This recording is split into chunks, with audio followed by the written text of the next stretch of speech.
Just got out of makeup. This is as good as it gets. I'm sorry. So, but anyway, this video is about our industry. It's for those who are brand new to this very long rabbit hole, understanding what concrete printing is, what are the advantages, is it really 30% cheaper? Because you know what, 9% of people out there, it's not cheaper at all. And so this is to introduce you to MudBots and help you understand why we're different, why our technology is different. I come from a family of construction, so bullied by my father, get the lead out of your ass, move faster. I got 7 people that can replace you. That's how I grew up. I understand construction. Time is money. And at the end of the day, if this isn't faster and cheaper, it's nothing but a novelty. And so I insisted on building a machine. Wouldn't even have thought to get into this unless I was building something that was faster and cheaper. At the end of the day, what we're trying to do is give you an unfair advantage over competition. You know, there's 15, 20 people that can build the same product you're building right now. If you had a 3% advantage, that would be monumental. We're talking about a 30% advantage. But it's only possible if it's faster, cheaper, if you are recognizing and can read between the lines of all the bullshit that's out there, all the stuff that people are saying, all the stuff they're showing you. And your very first clue is go look at every single video you've ever seen on YouTube about concrete printing, and all you're going to see is about 4 or 5 passes. Okay, mostly 6. Call it a day, let's go home, come back another day. 12 inches would be monumental for most of these guys. But you can look at, anybody knows anything about concrete, you can look at the passes and you can see, oh, there's a stop, oh, there's a stop, because concrete changes colors as it cures. It's not as hard, but people start down this rabbit hole, they get super excited and like, holy shit, you know, a robot that prints homes, that's going to be amazing, or whatever else. They drink the Kool-Aid, and they don't back up and say, wait a minute, we should probably know what questions to ask and stuff like that. So anyway, most people think this is choosing between Ford, Chevy, and Dodge. Okay, not even close. This is like choosing between a skateboard and a Ferrari. But if you don't know what to ask, you're going to be like so many others out there that bought a printer, didn't get the training, and you're printing with your fingers crossed every damn day, and that's not what we teach. This is like pilot training. It's like buying an airplane. Okay, if you got the money to buy it, buy the damn thing. Airplanes are great. Okay, I'm a pilot. I know what the training was like, and so if you can buy the plane, buy it, but that doesn't mean you can fly it. The training is essential. Okay, I don't care whose printer you buy. Without the right kind of training, what do you got? And this is gonna be a little bit of a long video. I apologize. It's great content. If you've been watching a lot of our other videos, I realize you're already sick and tired of my voice. You're sick and tired of seeing me. I'm passionate. I'm excited. I'm irreverent. So I apologize. It's still good content, and you still got to know this stuff. So if the printer is not faster, cheaper, and better, why are you wasting $500,000 to $1 million? I'm just going to go, I mean, literally, when you register on our website, we're sending you 150 questions that you should know to ask. I've already answered all of them.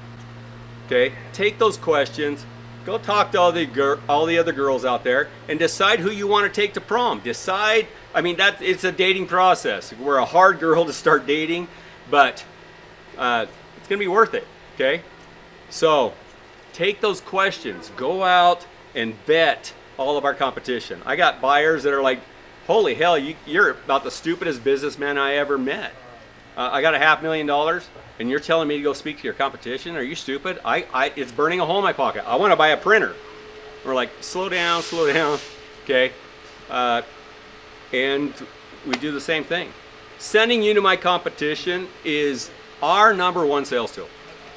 You call, we answer our phone, we're the low-lying fruit, we're easy to get a hold of, and nobody else even has a phone number on their damn website. So I realize why you're calling us, but we don't, I mean, honestly, we don't want to spend all this time 20, 30, 40 hours later and then have you say, well, you know, thanks for all the information, James. Now I want to go out and see what everybody else has. So we're kind of saying, hey, go do that first. Before you invite us to prom, go do that first.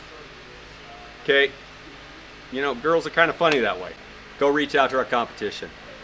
Get those questions answered. They don't want to answer them.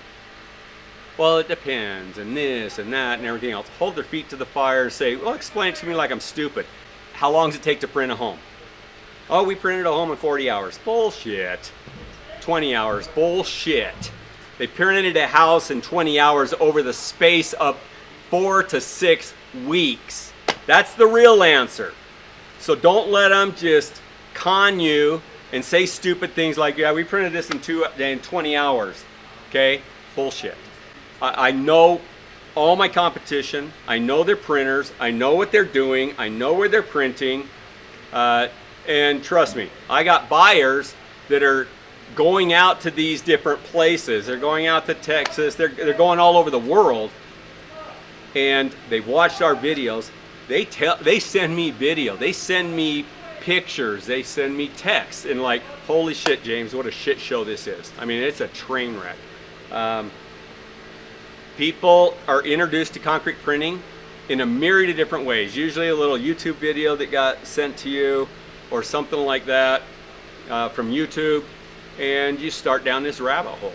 I don't care how you were introduced to the industry or this technology, but what we know is if you ask the right questions, if you do your homework, you end up buying here. So that's what this video is about. Your very first clue when you start to try and reach out to people. Do they have a phone? Okay. Do they even want to talk to you? Do they, I mean, go to our website, phone number, top of the website, give us a call. They don't want to waste their time with you. It's an investment that a company has to make, but they don't want to do it, so they don't do it. You fill out a form, you send it to them, they flash through it real quick, and if you got $7 million and you have 100 lots that you're getting ready to build on, they might give you a call. Anything short of that, and they just, you know, and I understand part of what they're doing. 95% of the people that call us every single day, they're not buyers. They're building departments that are trying to understand the technology. They're engineers that just got a job to do a 3D printed home and they don't understand a damn thing about concrete printing, so they're calling us. It's a student who's trying to do a white paper for a college. It's a college that wants to buy one of our printers and give the technology away to, you know, India and China and every other student that's in their classroom. This is the stuff we have to deal with every single day. And it's hard to narrow that. When 95% of the people calling you aren't buyers, that's a hell of a lot of money, because we do it for 12 hours a day here in the States. And then at 5 o'clock at night when everybody goes home, we're doing it internationally, and we're speaking to people throughout the rest of the world that are so excited. Wasn't as big a deal before, but now when you're getting 30 phone calls a day, okay, because the rest of the world's waking up and America's waking up and politicians are waking up and realizing this might be the answer to affordable housing. Because every politician, every governor, senator, congressman, mayor is suffering with affordable housing. People are leaving the state because they can't get it. People are going to different colleges because they can't afford to go to college and rent a place. It is a terrible, terrible problem. Luckily, we have the solution, and I'm excited about that. And I'm looking at the economy, and I'm thinking, I want a bad economy. I mean, that's bad to say. I mean, but as the economy gets tighter and tighter, my buyers are coming to me because they have to do more for less. They have to offer more for less. As interest rates go up and it's harder and harder to buy a home, it gets more competitive. And when you got 20 people in your market, all selling basically the same thing that you are, okay, 2 or 3%, that would mean the world. 30%, that's ridiculous. And as you get to know me, we'll keep talking. I'll show you how to turn that into 50% and what we're doing, because I'm not selling a printer, I'm selling a business model that makes you money, that gives you an unfair advantage. So anyway, support is a big issue. If they won't answer the phone now, what makes you think they're going to answer the phone after you give them $500,000 for a printer? Are you going to be able to understand them? Can you speak Chinglish? I mean, then you got what happens if something goes wrong? Okay, you always got to be thinking about that. If you're not going into everything thinking about the divorce, you're young. So what's that going to be like? Okay, buying something from a company with their assets and banks and everything internationally, how are you going to get your money back? How are you going to even go to court against these people? You got to hire an international lawyer with your lawyer here, so you're paying 2 lawyers to try and fight litigation because you bought something that you didn't do your homework on and it's not doing what you thought it was going to do. So international lawsuits are a nightmare. And then you got a court system that's like, okay, these guys are from our country. If we go against them, 30, 40, 50 people are going to be out of a job, or this one guy in America that's a little pissy about something. So that is an issue. Customer support. When you're out on a job and you're in the middle of a print, if there's a problem, you need an answer now. You don't need an answer 2 o'clock in the morning the next day, because that's when the people overseas are awake. You need it right now. So that's something to be thinking about. Another item. How long does it take to put this printer together? It's a damn complicated robot. Do you have the people that can assemble this thing? Now, there's all kinds of misinformation about this out there. Oh, yeah, you can put this together in a day. How long does it take to put a cobot together? How long does it take to put a black buffalo together? These are competitors. These are people that are trying to sell machines. Okay, if you can get it together in 3 days to a week, that would be a phenomenal. Black buffalo, hell, before you even try and put your printer together, you got to get some sidewalks down and get your runners down and all this kind of stuff. I could spend a whole hour talking about assembly.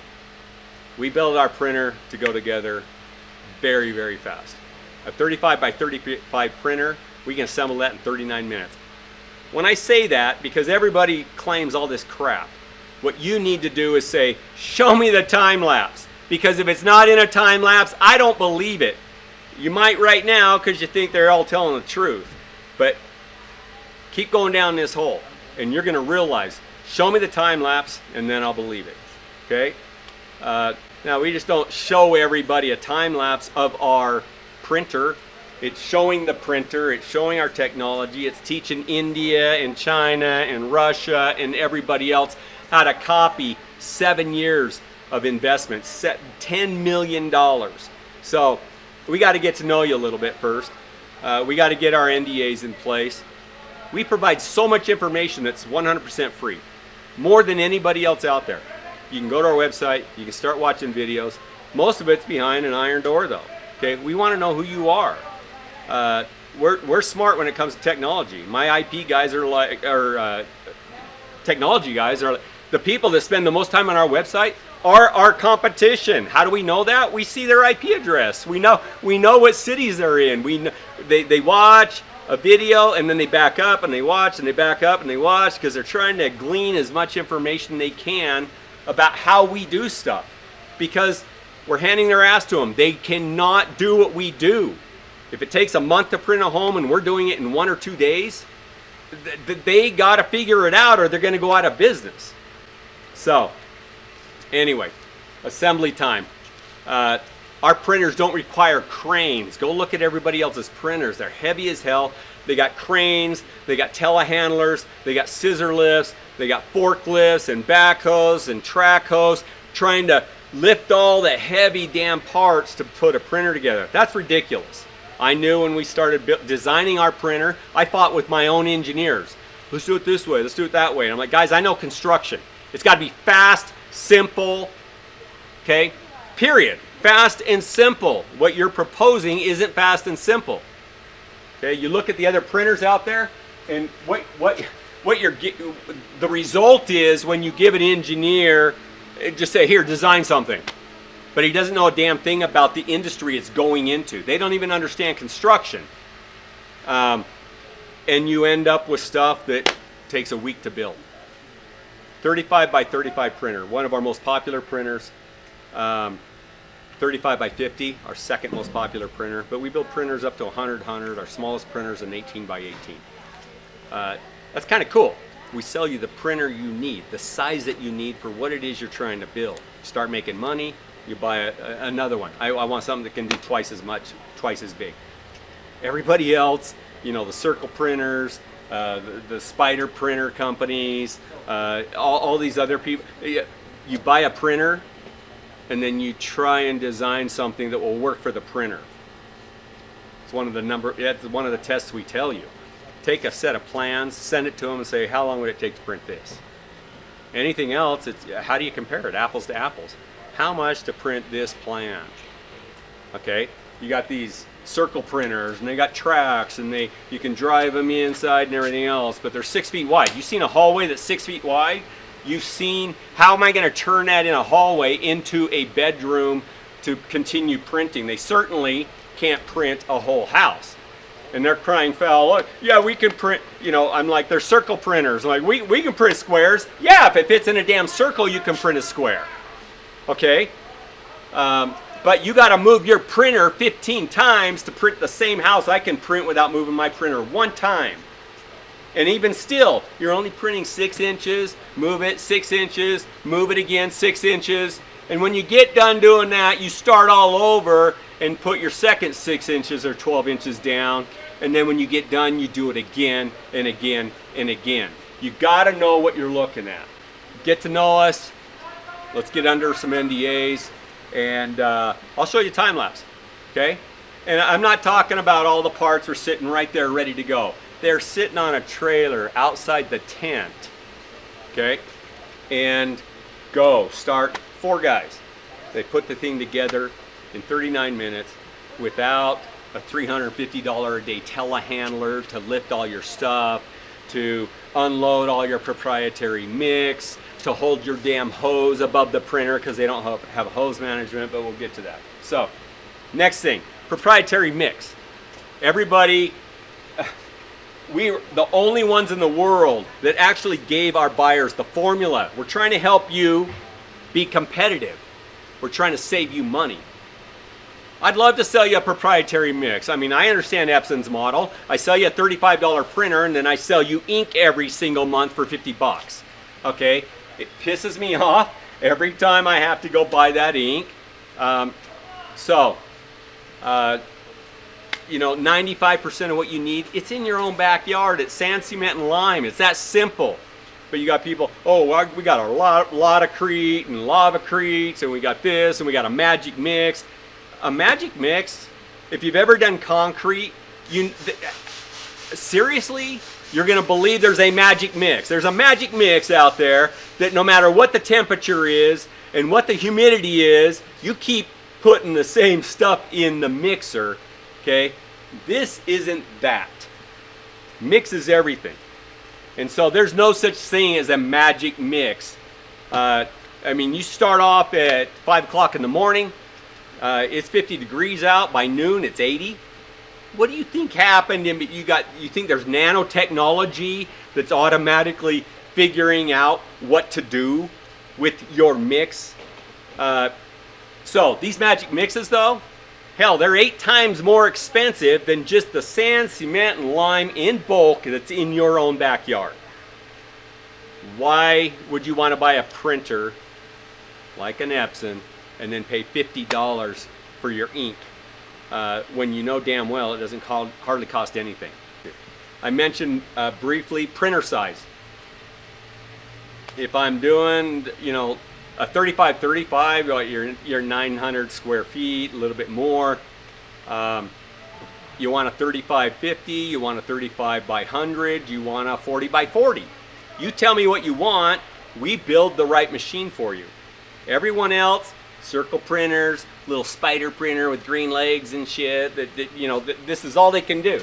They do this, okay? And then they move and they do this again.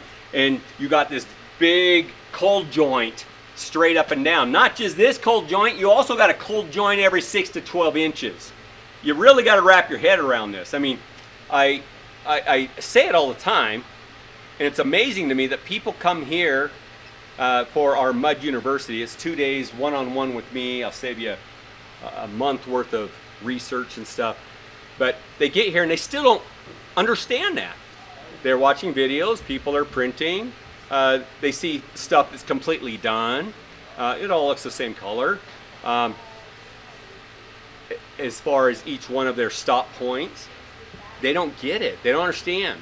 And I keep telling them, go back and watch every damn video you've ever watched, and you're going to see 4 to 6 passes of fresh mud on top of something that's probably 3 to 4 days old. Okay? They printed it 3 to 4 days ago. It's not like you get to show up and print every single day. And I'll get into that. You gotta understand a lot about the different types of printers that are out there. Our printer is a gantry printer. It's not, just trying to do this or whatever else and move and move and move and move. It's a gantry printer that prints the entire footprint of your house. And we print it non-stop. We don't stop every 6 to 12 inches. We print non-stop. So, and there's a lot of reasons why people can't do that. One of them is our batch plant that has a brain that we patented. There's lots of batch. You can go buy a batch plant from a ton of different people, but that batch plant does not have a brain. It does not have logic. It does not automatic. You set it up. You say, okay, I want my sand, my cement, my lime, my plasticizer, my graphene, blah blah blah. You set it, but then the temperature changes 1 degree. Oh shit! Now what? I don't know. Let's pull out a spreadsheet and say, how do I adjust these things? Okay, let's adjust each. No. Okay, it's taking years to develop the algorithm that gives you the ability to make adjustments for every temperature change based on the mix you're using. How do you want the mix to change? Every 1 degree. And you're not just worrying about temperature, you're worrying about temperature and humidity, as well as 5 or 6 other things like hose temperature, hose diameter, hose length, your stator temperature, what's the temperature with stuff, the mix dropping in the pump, what is it coming out of the nozzle, all of this stuff comes into play. So we realized, because a lot of our people, when they bought in the first couple years, they were hand batching this stuff. They're measuring every single batch of material that they created. And we're like, nope, we're gonna figure out a way to make this faster and easier. And then there's too many issues where the guy that's doing the mixes, right in the middle of doing a batch of material, gets a call from his girlfriend. He's like, oh hell, and then he gets done with the call and he's like, did I put lime in this one? Ah hell, it's not a big deal. A few minutes later, it is a big deal, okay? If you didn't put a dry ingredient in, that means your mix is all of a sudden going to come out wet instead of consistent with what it used to be before. And when you put wet mix on top of a previous pass, that's a shit show. Then when you get it figured out and actually put a dry mix with low viscosity on top of something that's super, super soupy, what do you think is going to happen? Okay? The viscosity of this is high. The viscosity of the previous layer was low. It's just going to push down into the previous layer and displace the mud, and now you see this ugly line, which most people don't think is ugly because that's how all their prints look like. Okay? They're inconsistent as hell. They're ugly. They have to fur out both sides of the wall and put drywall down, or they got to plaster it and set up scaffolding and all. We don't do that. Okay? Our finished product is our finished product. We don't cover up shitty walls. Okay? They look great. So let me talk to you about some of the different types of printers. You got trailer printers. Okay? You got, Alquist. You don't have to look very far. You'll find Alquist out there. They've been printing for a long time. They just had to tear down a house recently. Alquist started off with Cobod, and then they jumped out of that and wanted their money back and went to a Buffalo printer, which is basically a Cobod, only worse because you have to, put a sidewalk down because it's riding back and forth on rails on the ground. And it's got to be perfect. If it goes like this just a little bit, your gantry's not going to travel up and down. Okay? And when I say a little bit, I'm talking to your 1/4 inch out. It just pinches the gantry. It gets tighter and tighter and tighter. So, now they're working with some company in China, and you know, someone had the bright idea to take a 6-axis robotic arm and mount it on a trailer. How are you gonna? Can you imagine? Anybody tried to back up a trailer before? But you got to back it up to within a 1/16 inch and just get it just perfect. Anyway, so you got your trailer printers. With people that didn't want to invent a printer, so they bought a 6-axis robotic arm, okay, that can turn in 6 axes, and mounted it to a trailer so that it was, I guess, portable. Nightmare. Then you got your circle printers. You got Apis, you got Calvin out of India, different people that are trying to jump into the game. Apis has been around for a long time. India is just getting their feet wet with this thing, trying to print with something, and anyway. So those are circle printers. They do this, okay? How do you get it in a room to be able to print? They're not big enough to print the whole house. So I got to move it to this room or this room and then this room and print 4 walls and print 3 walls and 3 walls and 4 walls. How do you get it into those rooms? Are you going to lift it up with a crane? They're like, okay, so that was a problem. So now we're putting tracks on the side. Go look at the specs. 6, 7 feet. And they're like, no, we got one that'll do 4 feet. Okay, a 4-foot one doesn't have the reach. So, okay, you can get it down a 4-foot hall, but you certainly can't turn a corner into a room. So now I'm forced to, I can't just take a normal set of plans and print those plans. I have to design a set of plans that will work with this printer. So you're taking the inefficiencies and the weaknesses of a printer, and you're forced to design something that will actually work just for that. So forget about doing ADUs or having somebody call you and say, hey, will you print this for me? It ain't gonna work. We can explain that further. But then you got your spider printers, the Maxi printer. And if you haven't noticed, I'm giving you the names of competitors. Go call them, okay? Go call them.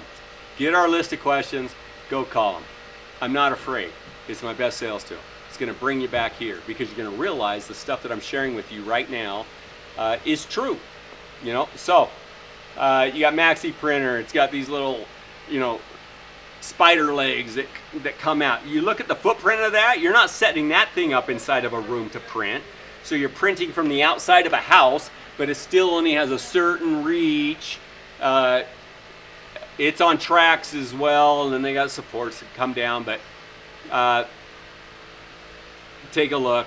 As soon as you see it, it should make sense to you. But to print here, and then here, and then here, and then here, here, and here, and here, and here, and here, but never printing beyond 6 to 12 inches unless you have 100% perfect weather and no wind at all.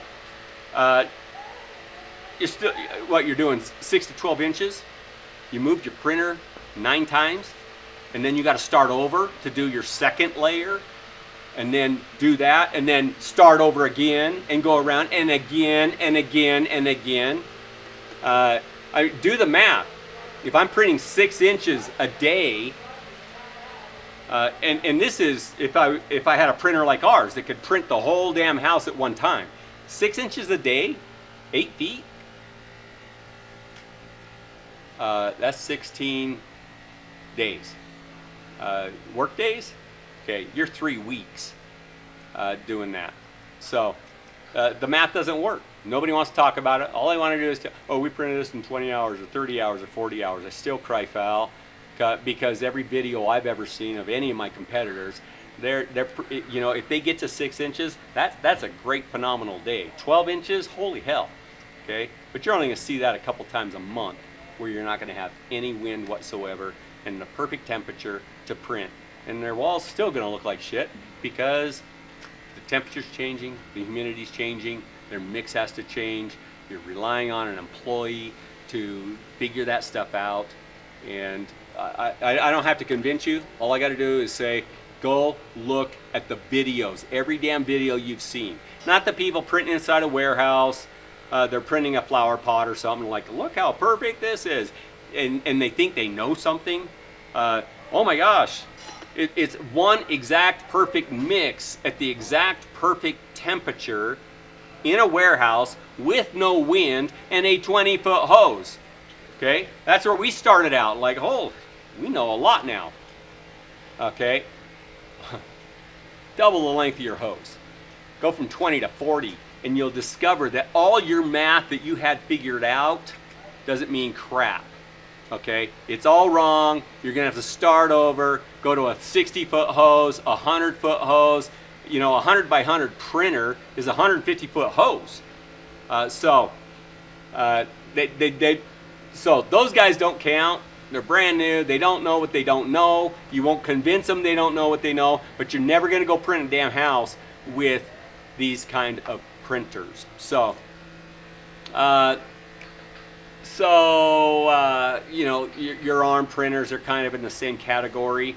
It's a robotic arm, okay? It's a robotic arm. You don't have any kind of reach at all.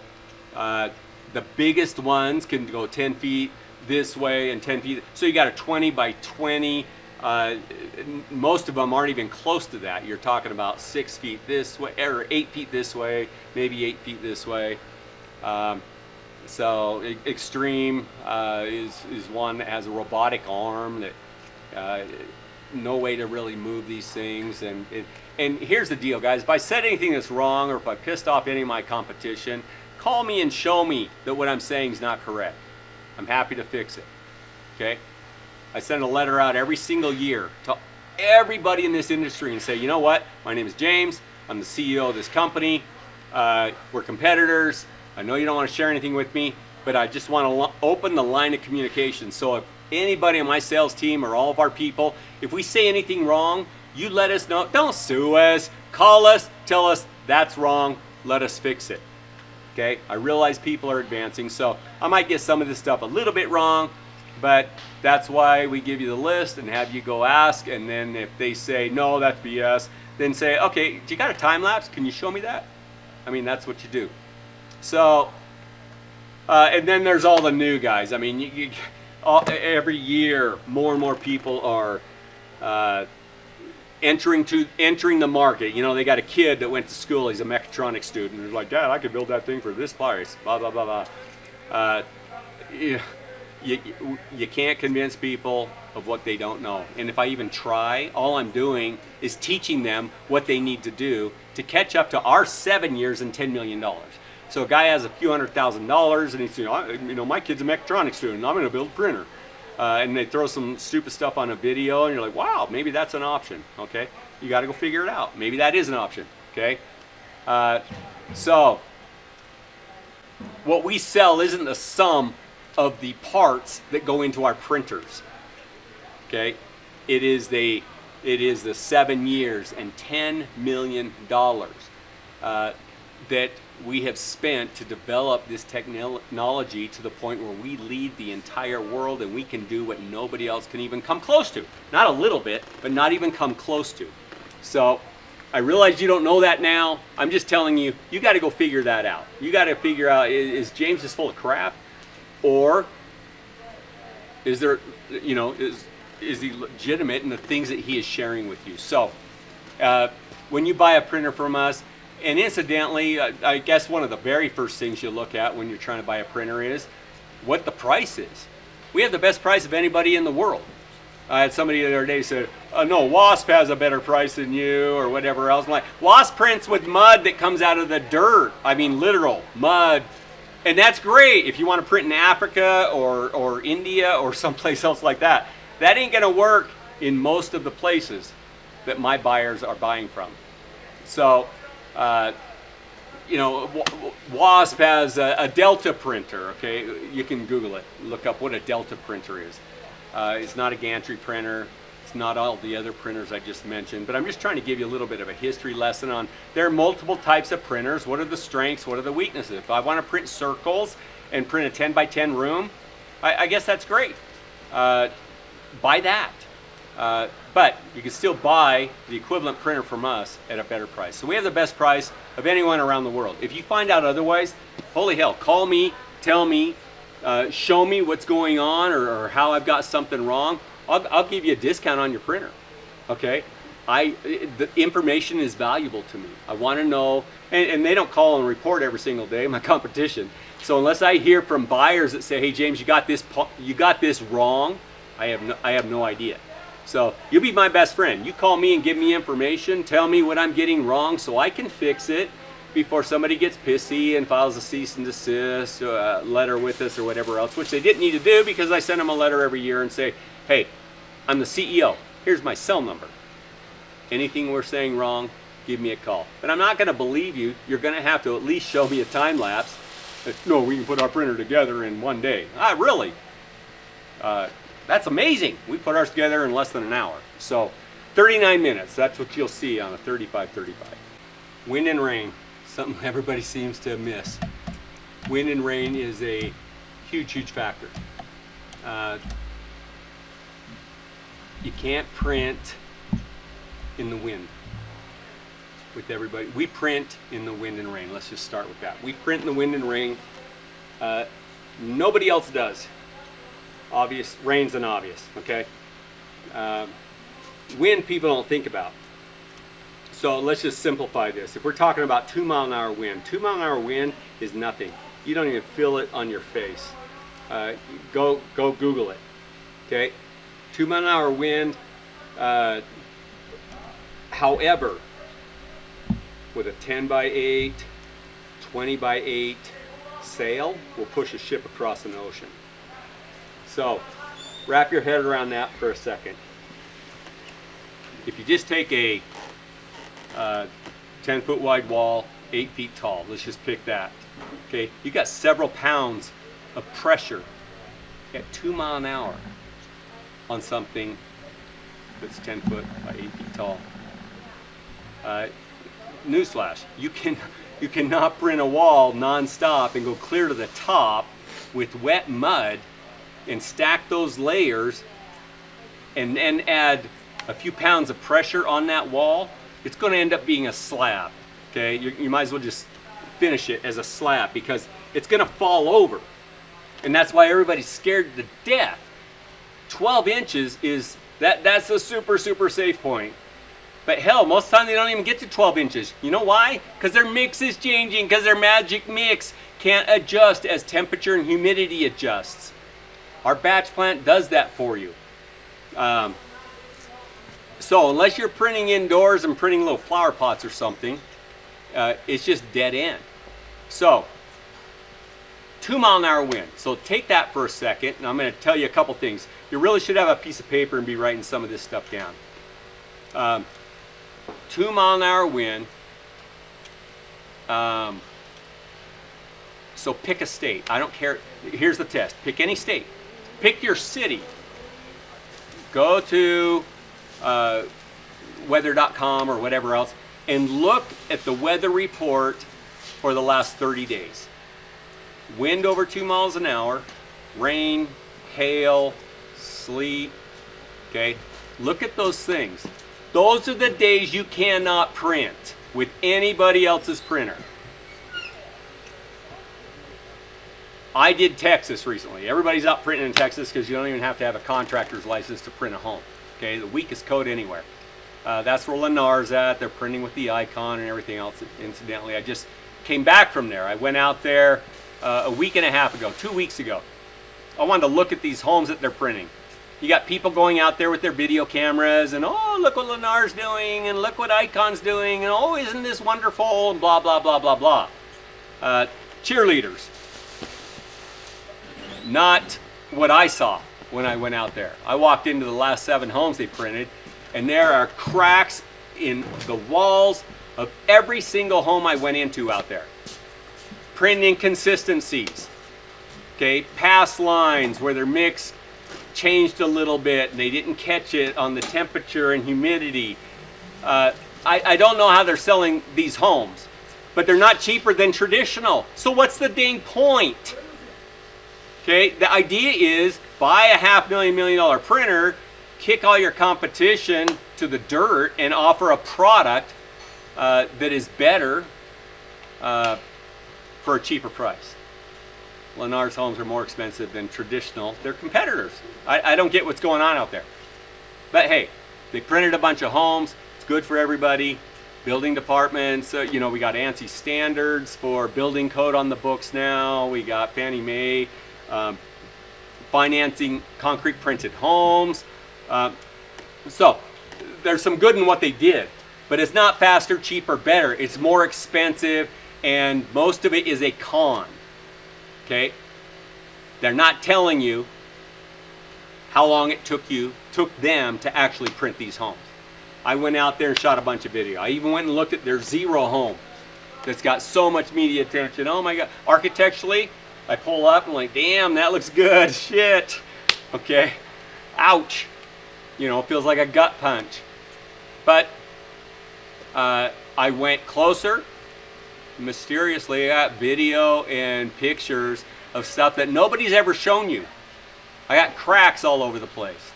Okay, I got past inconsistencies on walls. I got doors that have mud that's doing this up, and you walk up to this home, you sold this home to somebody, you walk up to it and there's the door. Okay, framing and trim around a door tells everything.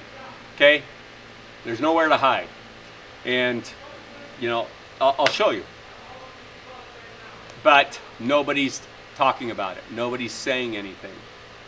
So when I get an opportunity, I jump on an airplane, I fly out, and I find out the truth. It's amazing to me how all these people have gone out there, oh, isn't this wonderful? Oh, this looks so beautiful. Oh, this is so amazing architecturally and everything else. Still, it was a first. I love their architecture. You know, Icon's one of the best when it comes to media and marketing. Look what we're printing and stuff, and they throw up. They got some great media, marketing, sales type people. But what they don't have is time lapse showing the truth. What they won't share is what exactly did it cost us. I just saw a new news article came out a couple days ago. And they said right there, you know, we asked Icon how much it cost to print this home or whatever else. They won't talk about it. They're not telling. So back to the wind in the rain. So if I'm only printing 6 to 12, 6 inches a day again, let me remind you, 96 inches, 8 feet, 6 inches a day, that's 16 prints. Work days, that's 3 weeks to get to 8 feet, let alone 10 feet. Okay, 8 feet, that is 3 weeks of printing. Then I went and looked at the weather report for the last month. They had 6 days in the entire month that didn't have winds of at least 2 miles an hour. So there's 1 week I can work, but I got to work 3 weeks to get to 8 feet. Guys, we're talking about a month and a half, 2 months. Okay, if they can show me otherwise, show me otherwise. I'm just doing the math. I know what 2 mile an hour will do to a 10-foot by 8-foot freshly printed wall with mud that's just sitting there. Okay, let alone a 20-foot wall or a 35-foot wall, and that's why they stop at 6 to 12 inches. Do the math. I'm belaboring this. 3 weeks of the month, they couldn't even print. I don't know if anybody have experience out in Texas, but holy hell, it can be the nicest day in the whole world, and all of a sudden you'll have winds trying to blow your tent over and destroy everything. You'll have a thunderstorm by noon, more common than not. And here's the rub. If I got workers working for me, and they show up to work, or I call them at 5 and like, hey guys, never mind, don't get ready. It's gonna be windy today, we can't print. And I call them, oh guys, don't come, we're gonna get a thunderstorm, or we're gonna get rain in the afternoon, don't come. These guys are trying to feed their families. These guys need a paycheck. How do I keep sending people home 2/3 of the month because we can't print when they're trying to feed their family. So they're going to quit. The only way to keep them is for me to pay them to go home and sit. Do the math. Holy hell.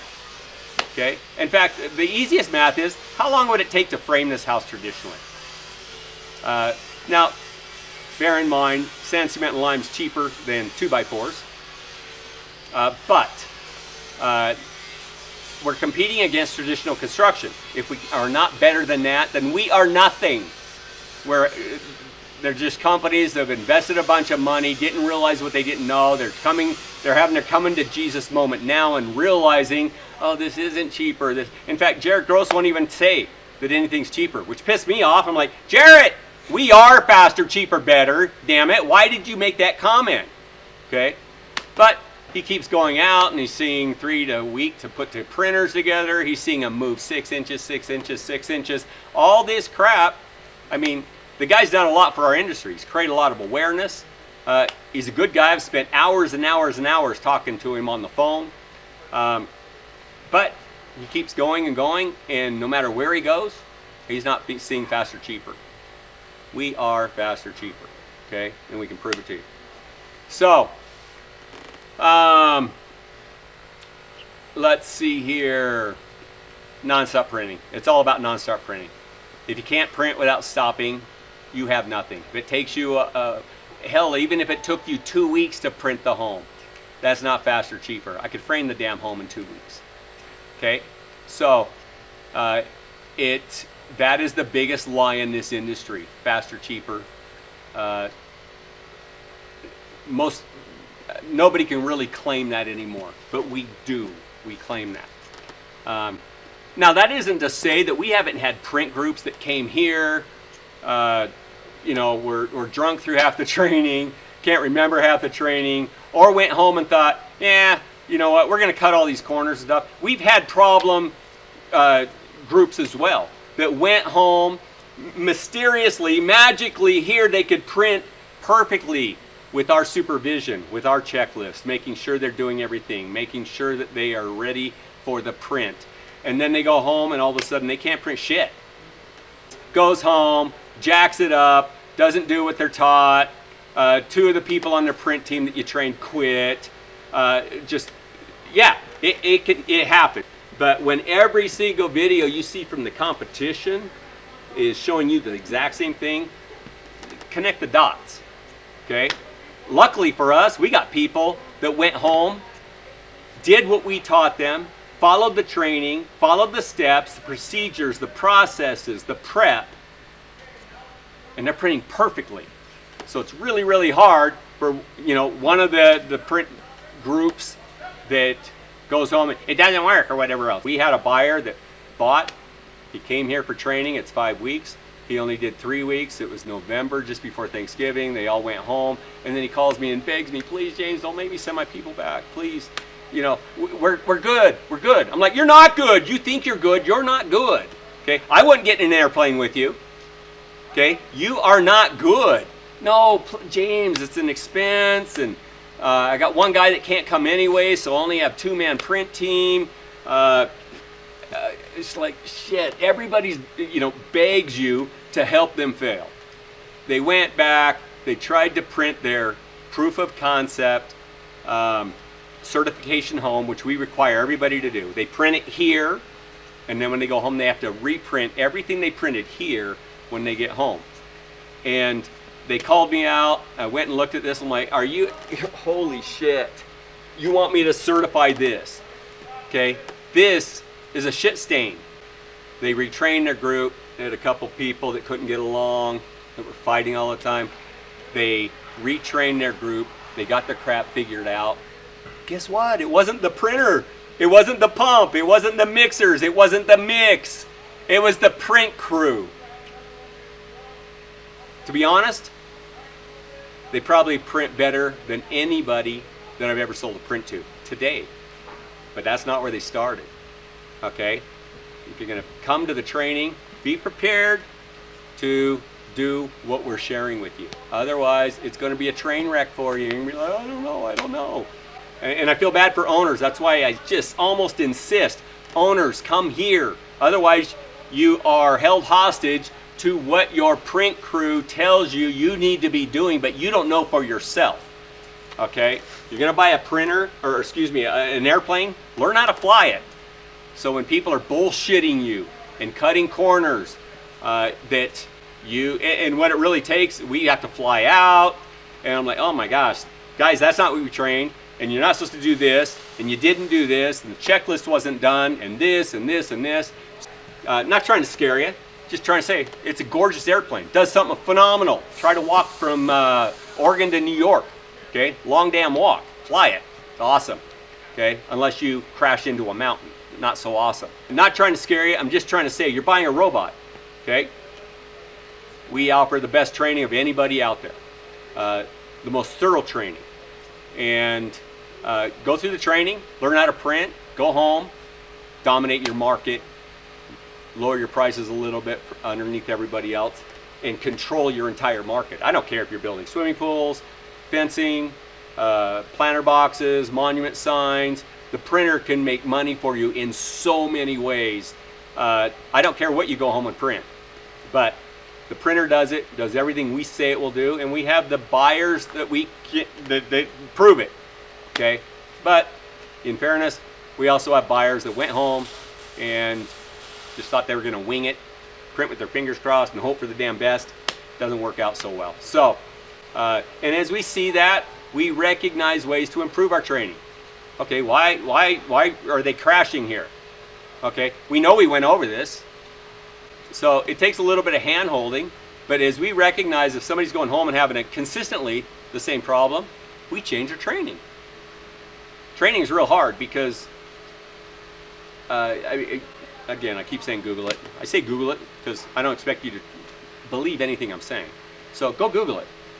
People generally comprehend 60 to 70% of the stuff you're sharing with them. That's scary as hell for us. That means that we're training people and they're going home with only 60 or 70% of what we actually shared. But we've learned it the hard way. We've had buyers call us and say, hey, we're having a problem here. And we're like, send us some DVR from the print. We look at it. No, they're not supposed to be doing it that way. Well, James, they're telling me that this is how you taught them. No, it's not what we taught them. Hose management. Okay, you wouldn't think that's an issue. Hose management means if I got a printer that's pulling 100 foot of hose out this way, when it comes back this way, what's the hose gonna do? Here's the entry into the machine. Okay, pulls it out and then it sags like this. Unless you wanna have a full-time guy that's just sitting there yanking on that hose all day long, and I'll show you videos of that. I mean, go look, all of them. They don't have hose management. And you don't need hose management if I'm printing with a printer that can print a 10 by 10 little something inside a warehouse.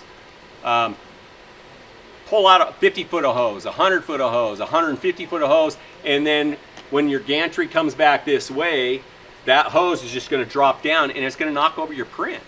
Okay, it just sags down. So they got people literally just like walking this way all day long. In fact, 2 people on it, and then they're trying to hang bags onto the hose to maybe be enough weight to pull it down. I've seen videos where they're using a skid steer and they're like, you know, going like this and trying to back up when the hose goes this way. Did you know you had to buy a skid steer if you bought a Cobot or a lot of these others? It's ridiculous. And anybody who's driven a skid steer knows, I mean, it's just not like precision movements. You know, you're going back and it's bouncing and then it's bouncing. What do you think that's doing as it vibrates through the hose and goes down into your print?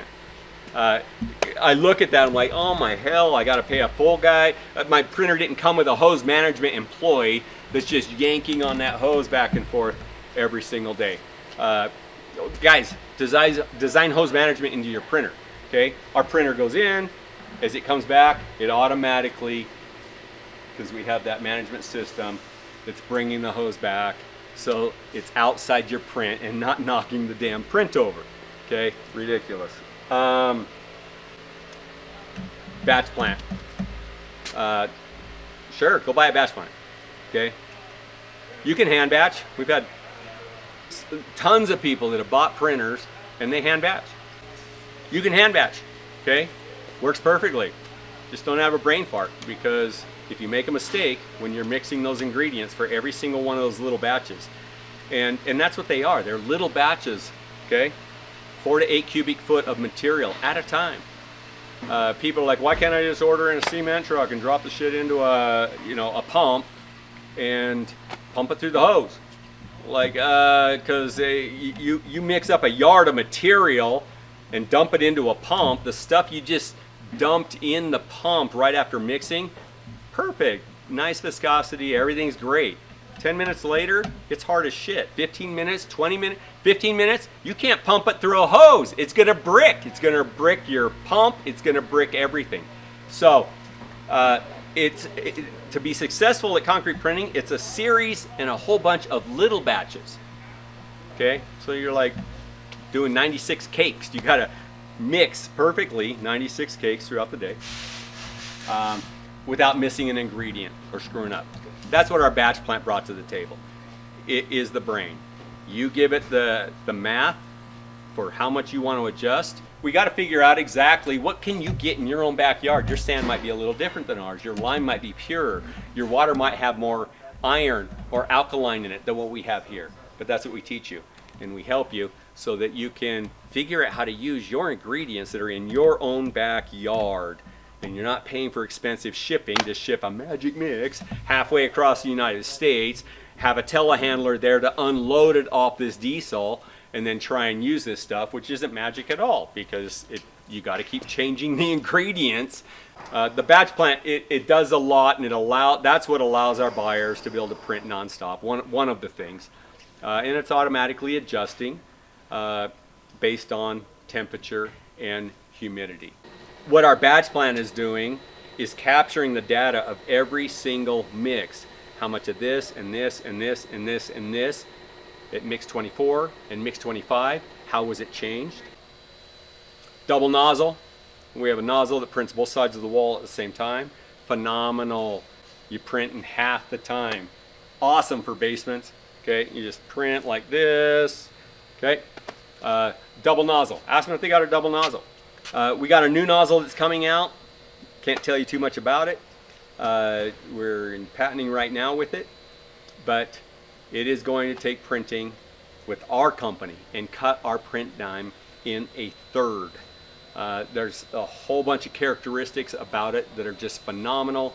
I could make a fortune by just licensing and selling this to all my competition, but it is phenomenal. This is going to blow your socks off. Finishing is 1/10 the time of what we show. I mean, we have a video that shows us finishing walls while we're printing. Okay, we don't print, and then go back and try and hide ugly prints. We finish the wall while we're printing. Looks gorgeous. Looks perfect. It looks like drywall. Looks like smooth drywall. Then you go back next day. You spray an orange peel on it or a knockdown bouquet. Gorgeous. Go watch that video. It'll help you understand some of the stuff we're talking about right now. Nozzle speed. Okay. The one question that nobody asks. Nozzle speed is everything. So let me give you some numbers. If you're doing 200 linear foot of print, that's 100 foot of walls, but you're printing both sides of the wall. So it totals 200 linear foot. If you're doing 200 linear foot, and let's say we are printing 12 inches a day, which isn't being done out there, but the others, 12 inches a day, that's 12 separate prints. That's 2 weeks, more than 2 weeks. If your nozzle speed is 12 inches a second, you're looking at 4-minute pass time. So it takes 4 minutes to get all the way around back to here. 4 minutes, and then 4 minutes, and then 4 minutes. Okay? If you are printing at 6 inches a second, you're printing at about 8 minutes. And if you're only going 4 inches, now go watch the videos, okay? Okay, you don't see people printing this fast. That's 12 inches like that. Okay, what you see is a nozzle that's going like this down a wall. Okay, about 4 inches a second. You can do the math. Okay, pick a spot, 1, 2, 3, 4. They're printing at about 4 inches a second, which means on a 200 linear foot of print each pass. 4 inches a second, you're talking about 10 minutes for 200 linear foot, which is only about a 400 square foot. So 800 square foot, 20 minutes? Guys, can you really let your mud sit for 20 minutes in between passes? It's not going to bond. I'm sharing stuff with you that nobody in the world has shared with you. So just some of the numbers. Here's the rest of it. 3/4 inch passes is what most people are doing. You could do 1 inch. Okay, we have nozzles that'll do 2 inches per pass. But on average, when you see people laying a bead of new mud down, they're printing at about 3/4 inches per pass. If they were printing 1 inches to get to 8 feet, they would have 96 passes. 96 inches is 8 feet. 96 passes. Okay? So if that's taking me 8 minutes between passes, it's taking you 12 hours to do 400 or 500 square foot house. Okay, so nozzle speed is super, super important. Ask them, what's your nozzle speed? And I heard Koba, we print 1 meter a second. When? I've never, ever, ever, ever seen that. If you're talking about your nozzle being able to print without any, or not print, but move, can it move 1 meter a second? Because go look at every damn video that they and everyone has done. They're all printing at about 4 inches a second. If you're printing 3/4 inches a second, or excuse me, 3/4 inches per pass, to get to 8 feet, 3/4 inches divided into 96 inches, you got 120 passes. If our pass time is 8 minutes or 6 inches a second, which nobody's really doing out there, you're going to see, it's not 12 hours, it's 16 hours. Okay? Can it be done? Yes. I'd be really, really worried. But 16 hours, one crew isn't going to do that. Okay? So that means when you come to train, you better bring 2 crews. I recommend 2 crews anyway. So anyway, hopefully that gives you a little bit of information that nobody's sharing. We've got a sheet where you can put in, a form, online in fact, where you can, my pass is this much, I'm going to print at 12 inches or 6 inches per second, and I'm going to print this wide. It'll tell you exactly how much mud you're going to have, exactly what the weight of the structure will be when you're done, exactly how much time each pass will take, and what it's going to take you to get to 8 feet. So we've been teaching customers this for 4 years now. Nobody else even wants to talk about it. And do yourself a favor, if you call any of my competition, do not mention MudBots. Do not mention our list of 100 questions, because they're going to freaking ghost you. It's going to be click. You're not going to hear a damn thing from them, because they've learned it's a waste of time. James, damn him. He's educated the public. He's taught them what they should ask. We're never going to get this sale. We can't do what he does. Just go to the next customer. Okay? And there's a lot of customers out there. And unfortunately, there's a lot of stupid customers out there that just drink the Kool-Aid, don't ask the questions, buy a printer, decide to fly cross country and crash into a mountain. So anyway, don't mention MudBots. They don't like me. They don't like we don't sell to ignorant buyers. We refuse. We sell to educated buyers, and we won't sell to you until you are educated and we've answered all this stuff and explained it all to you so you can make an educated decision. Ask them about their training. How much does it cost? We don't charge a damn dime for our training. It's a month of pre-training before you come to Utah.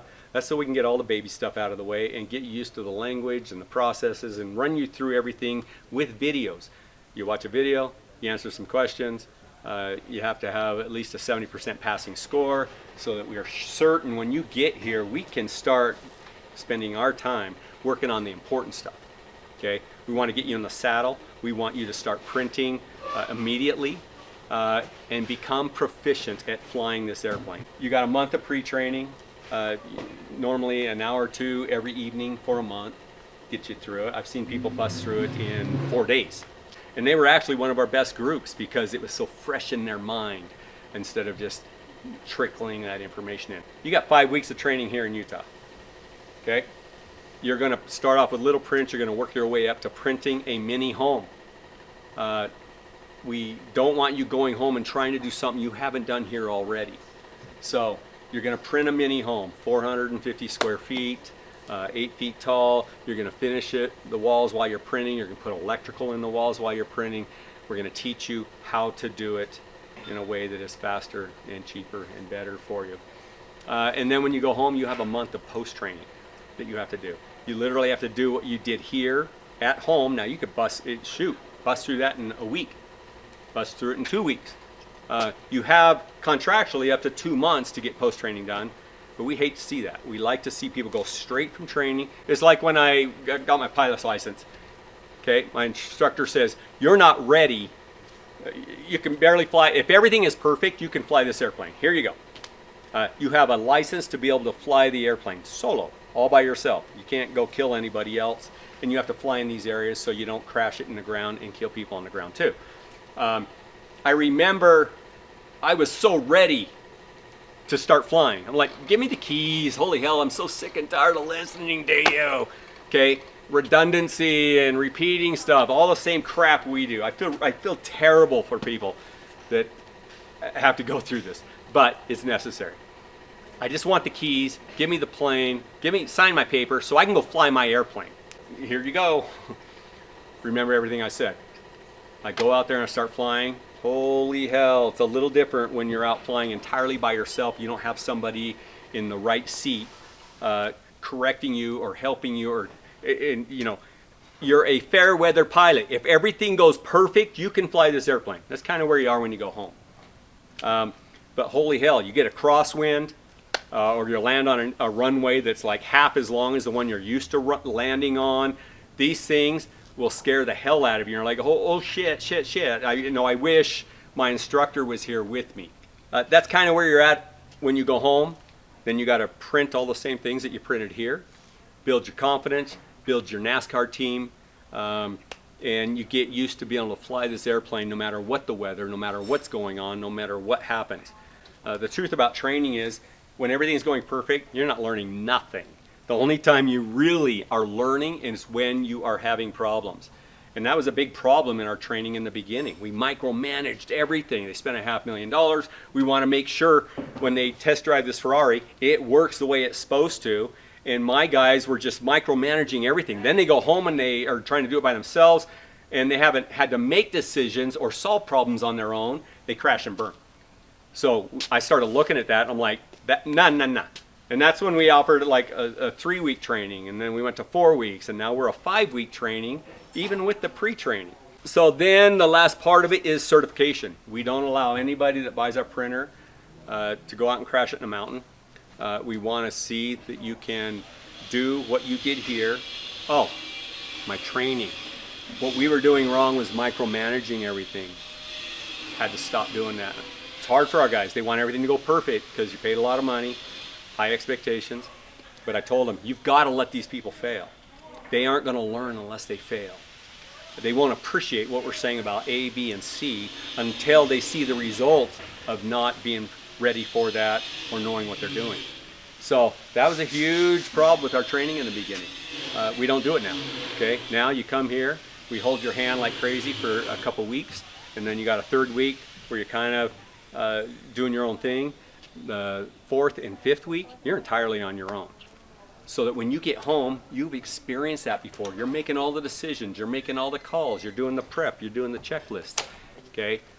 So as we see areas where we can do a better job to help our buyers have a more fluid and better experience when they get home, that's what we do. And we're continually changing and adjusting for that. But when you go home, you work your way up, you print all the same prints, you print your mini home, you finish it, you put doilies and curtains and windows in it. It's your best sales tool in the whole world. You bring buyers, building department, senators, congressmen, Habitat for Humanity, Red Cross. They get to walk this thing and they're like, holy hell, this is gorgeous, this is amazing. It's the best sales tool you could ever have. Okay, what did it cost you? $800 in material, $800 in labor to print the walls, okay, and then another you know, 10, 15,000, depending on how you finish it. Then we fly out, we check to make sure walls are plumb, that it's a professional product, and we have to certify the print team before we let you go do what everybody else is doing all over the world, which is R&D for these other printer companies, failing, stuff that looks like shit. Even professionals like Lennar, cracks, inconsistency in the walls, all this kind of stuff. We don't want to see that stuff. We come out and we certify the team, and that's when you're allowed to start then doing commercial work. So you want to bust through that in 2 weeks, do it. We prefer it. Our certification, obviously we do that to protect you. We want you to have a quality product that you can show people and be proud of.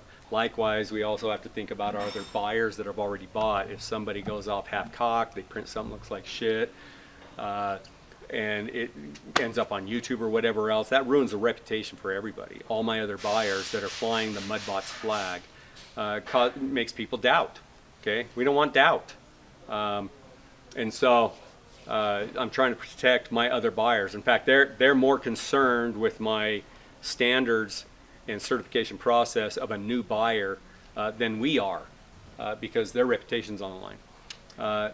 And then MudBots as well. Okay, you're printing with a MudBots printer. Last thing in the world we want to see is something that looks like this shit that everybody else is printing. I don't want that. Can't have it. We try and protect the company to not have that by helping you with this extensive training. Okay, it's so, and then the industry. The industry's one of our concerns as well. They keep seeing shit. They see the expenses. Once they learn to read between the lines and learn what to ask, we've had a lot of buyers that are like, yeah, we saw a couple of these other people's videos and got excited about it, started drinking Kool-Aid, started asking questions, and just came to the conclusion, oh shit, this industry isn't ready. I mean, it's just not there yet. We're like, no, wait a minute, come talk to us, come see, okay? Let us show you, and we get it, okay? They're not ready. It's not faster, cheaper, but come see us. But they formed a negative opinion based on the stuff that they saw other people doing, and not good. So, okay, go date all the other girls, figure out who you want to take to prom, NDAs. We get closer and closer, we talk more, we're going to answer all your questions with Zoom calls. Try to get a team of qualified people that can make sense of the stuff we're sharing. What we don't like to do is you call us, you ask us 100 questions, we talk to you for an hour, and then you go back and then you hire an engineer or whatever. He wants to have the answers to all this stuff. And so then we got to regurgitate it all to an engineer. And then you got a finance guy. He wants to understand it before he gives you a loan. So we got to regurgitate it all the time. Honestly, we're doing this. You can't imagine the amount of calls. And then at night, we start all over with everybody around the world. So it's just impossible. If you're excited, give us a call. Okay? We're going to boy howdy. We're going to show you some love. We're going to answer your initial questions. Even though almost all those questions are in our pre-videos that we share. You don't have to do NDAs or nothing. Just register. Actually, a bunch of them you don't even have to register. And then there's some that you got to register for. And then the good stuff, in the weeds, detail stuff, that we have to have NDAs on. It's just common sense. Give us a call initially. We'll go over some of this stuff, and then we'll send you some emails that walk you through. Do this and this and this. Put together your team. Come out here for 2 days, one-on-one with me with every single question, so that when I answer a question, how are we doing top plates? How are we going to do windows? How do we tie out top plate into the footing or whatever? I can tell you all this stuff, but if you don't know construction or you're not an engineer, you're like, okay, James, how much is this? How is this affordable? Yeah, it's half a cent a cubic inch. Awesome. What's that mean exactly? Okay, if you don't know construction, none of the stuff we're sharing with you is going to make sense, because if we say we can build walls for, $15 per running foot, you don't know whether to be excited or like, that's terrible. So you got to have the right people with you to make sense of the stuff we're sharing with you. So we got finance companies that will give you 100%. 100%. If you have at least a 680 credit score, they will loan literally on a soft credit search without financials, without tax returns, they don't even care. They'll just do a soft credit check on you, and they'll loan up to $400,000 for you. Okay, amazing. Nobody would even touch that before, and most finance companies won't. Your bank probably won't, because they don't know the technology. I mean, most people, when they try to go to a finance company and they're like, yeah, I'm going to buy a $500,000, $1 million concrete printer, the bank's like, again, what is that? Yeah, I want an equipment lease, I'm going to buy a concrete printer. So you don't even understand it yet, and you're trying to explain it to them. It's a train wreck waiting to happen. Okay, we're the best one. If we got to get on the phone with a finance company, we're the best ones to get on the phone with. We will help you. So, but these are some finance companies here in Utah. They've been down here. They've seen the tech. They've seen the news. They've done the research. They've been through a lot of the training points. They've walked through a mini home that was printed. They believe in it. They're excited about it. So they have the confidence of loaning you 100%, because in their minds, it's all about risk. Okay, if you defaulted, they'll take the printer back. You go to any other bank and they're like, what the hell am I going to do with a concrete printer? We don't understand it. We don't know it. Is this real? Can you pass code? They're going to have all the same stupid questions that brand new buyers have. So the downside of this 100% $400K on a soft credit check without financials and tax returns and securing everything with assets is you're going to be paying about 16 to 18%. If you want a loan that's going to be in the area of the 6.5%, 7%, 8%, okay, those are different. Those are asset loans, a little bit different than what I was just talking to you about. So, but an asset loan's a whole different deal. Okay, that's where you're going in and saying, I'm putting 30% down, 25% down. I've got assets to cover what I'm asking the bank to loan me. You're going to get a lot better interest rate that way.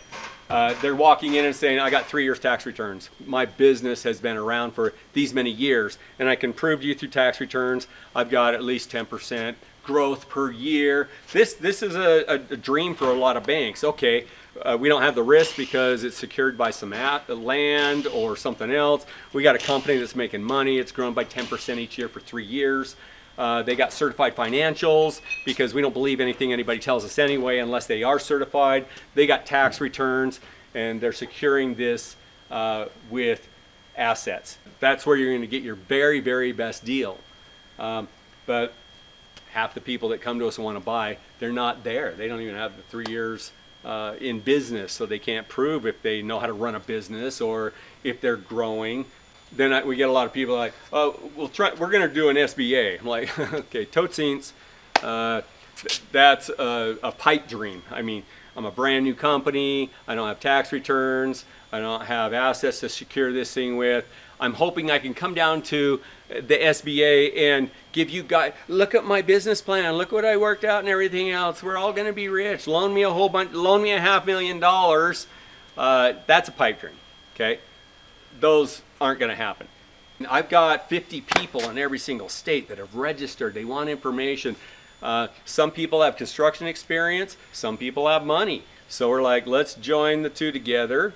And so there's some forums you can say, here's who I am. Here's what I have to offer. Here's what I'm looking for in a partner. I don't like partners. I wouldn't have a partner. Okay. If I can at all avoid it, but sometimes it's just a means to an end. So if that is a soft entry for you, if you're able to get going, get in before your competition, capture market share, make some money, okay? If that's what it takes, we will help with that. So we have, like I said, we have that form. Here's who I am. Here's what I have. Be honest, okay? Otherwise, you're just wasting your time. And here's what I'm looking for.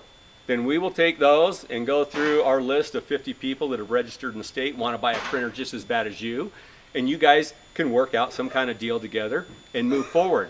So don't get discouraged if you have a brand new company and you don't have assets to secure and stuff like that. There's still a possible path for you. It's going to take a little more time, but the first two are best. I mean, if you got any kind of decent credit score, you know, put some money down, get an easy 400K loan without all the bullshit. But if you can provide all the bullshit, you're going to get better interest rate. But the only reason these people are doing it when so many others out there won't do it is because they know us. We have a relationship with them. In their minds, worst scenario, holy hell, these guys pay for it for 2 years. The wife runs away with all the money. We don't get paid anymore. We have to repossess the machine. James, can you help us? Absolutely. You're helping our buyers. Let's work together. It's a hell of a lot of information. Hopefully it's valued.